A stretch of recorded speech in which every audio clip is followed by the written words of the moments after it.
So what is up, guys? Nick here, helping you to master your technology, and welcome to my Galaxy S22 unboxing and first impressions.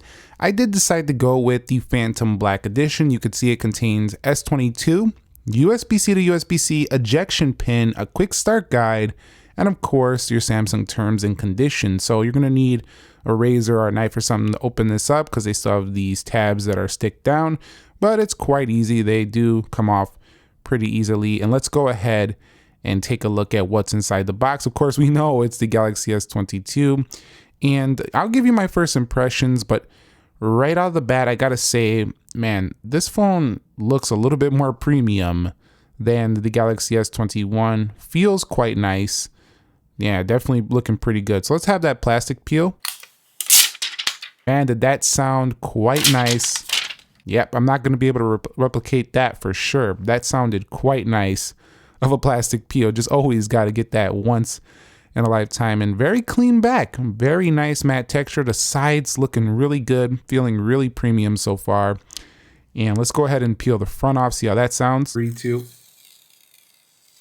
All right, not quite as dramatic as the back, but still quite nice. And you could see there is your Galaxy S22. I'm getting this very more squared kind of feel on the edges, but the edges are curved in the corners, but it just feels a little bit on the sides, a little bit more squared. It feels a little bit wider too, like kind of like the aspect ratio is not as narrow as the S21, which I like because it gives you more space to read and do things on your phone. So definitely quite nice. Let's see what else comes in the box. We have our ejection tool right here to pull out the area for the SIM card. There it goes flying.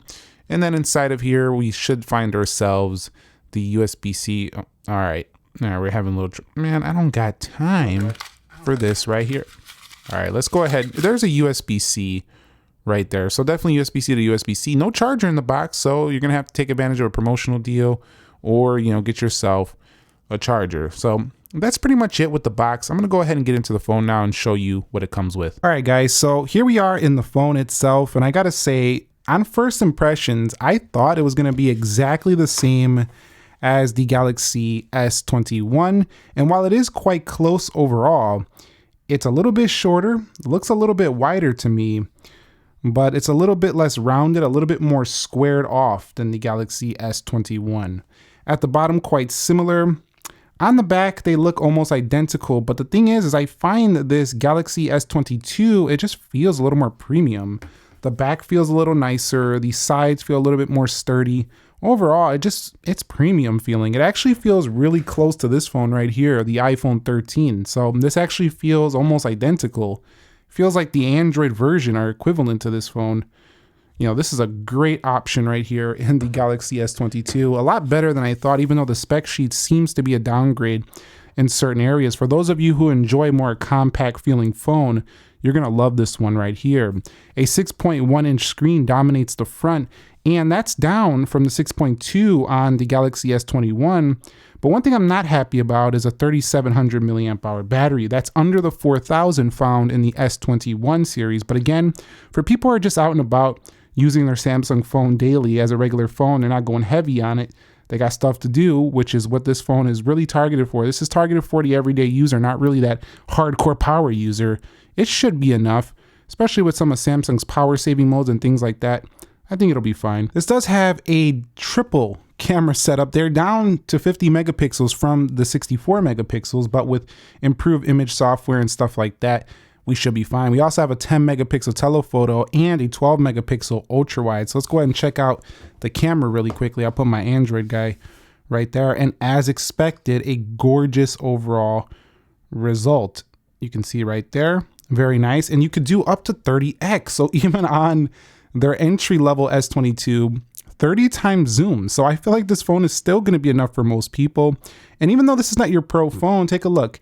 You got pro video, pro mode, night mode, food mode, panoramic. I'm loving it. You're getting most of what you get on the bigger phone. It's just really down to size. Do you want the bigger S22 Ultra, S22 Plus, or are you fine with this one right here? A beautiful overall package, I would say, in terms of the camera as well. In addition, I'm noticing that the camera doesn't really spill too much over the edge on that camera housing. You'll see it's a little bit more subtle. It was a little bit more obvious how it spilled over the edge on the S21 right there. Just a small little difference. You'll see it's just kind of the edges right there. And then on this one, the whole entire camera just kind of spilled over the edge right there. Let's take a look at the wallpapers. I like to do that in our first impressions just to kind of get a look at what they look like and stuff like that. I'll go to my wallpapers. Let's scroll down a little bit and they look quite similar. Maybe they're exactly, I think they're the exact same as the S22 Ultra. So quite nice. You get those same wallpaper setups from that phone. This is just the mini me version. That's what it feels like, the mini me version of the S22 Ultra. However, this phone right here is not as squared. So if you do like the curved ergonomic feel, this is going to feel much more comfortable in the hand. If you're into stuff like that, you'll really enjoy this, a better option, as well as the S22 Plus, was essentially is the same phone but a little bit larger. Now this is the 128 gigs. I couldn't get the 256 gigs. I was too late, so I picked up the 128 gigs. I'm fine with that because I manage my storage quite frequently.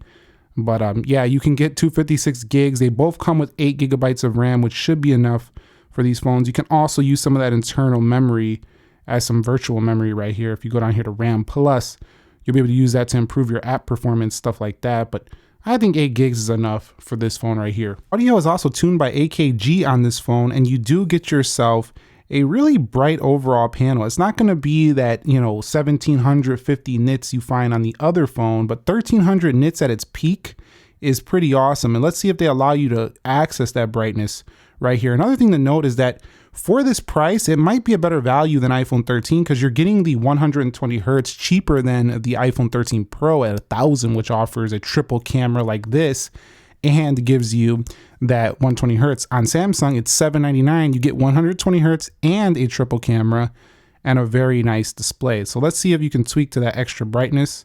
Yes, you can. So on the S22, you can also grab its higher brightness levels, which makes this phone way brighter than they used to be in the past, where they would only let you access that really bright brightness when you get outdoors. So that's quite fun as well. And I gotta say, right out the bat, it feels very smooth, maybe even smoother than the Galaxy S22 Ultra, which I've been having a little bit of micro jitters and stuff like that.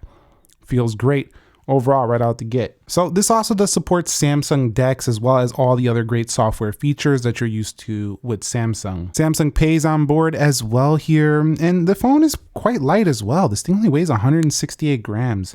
I like it. I think it's an amazing device right here. I think at this price point, especially if you can do a trade-in, this feels pretty beautiful. Like at this price point, $799, you do a trade-in, get this down to $499, something like that. It feels much more premium than the Galaxy S21 FE, which just launched a little bit of time ago.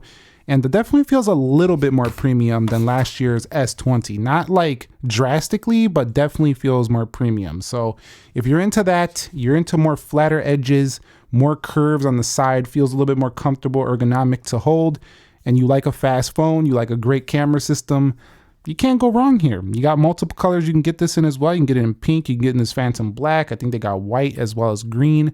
So yeah, a lot of different color options as well. Plus there's custom color options, which you can order and wait for Samsung to build you a custom color option. So there you have that too. And so that's gonna wrap it up here. I'm pretty impressed. I thought it was gonna be like, nah, this phone's the same as the S21, which it is quite similar, but I'm still impressed because of a couple of reasons.